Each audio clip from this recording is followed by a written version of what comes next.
For me, it's I'm really glad that I took the time and did the retirement. I had to get a bunch of things squared away. It, coolest thing, obviously, was having a amazing, beautiful baby, which is so much fun.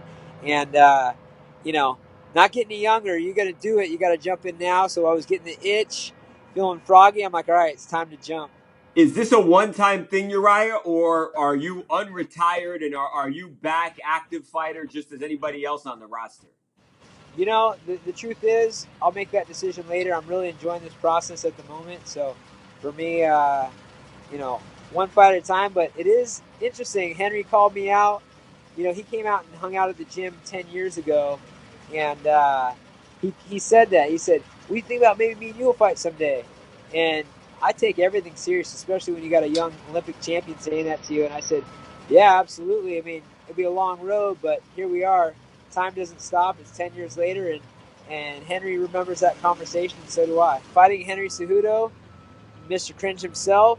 I mean, I like how he's embraced that, but yeah, I saw him in the fights. He's got his gold medal. He's wearing like a gold chain. I'll, I'll fight that dude all day, man.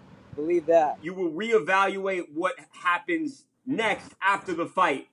But with that, That's it. right? But with that said, you are down for a Henry Cejudo fight with the belt on the line. Oh, bro. Styles make matchups. I mean, he's not going to break me. That's absolutely sure. I'm not worried about getting out wrestled or out grappled. Uh, his pressure is what's won him fights. So um, that's something I can handle. Pressure's all good for me. I know you and Dana are buddies, and Dana obviously heard what Henry said in the octagon. Have you and Dana talked about the possibility of making this happen? I just texted him and said, "I'll fight that dude," and then he never responded. And then I heard he said something about somebody told me he said that I was old in a press conference, and which cracks me up. I mean, age is definitely an individual thing. Dana White, I'm sure, felt very old at my age.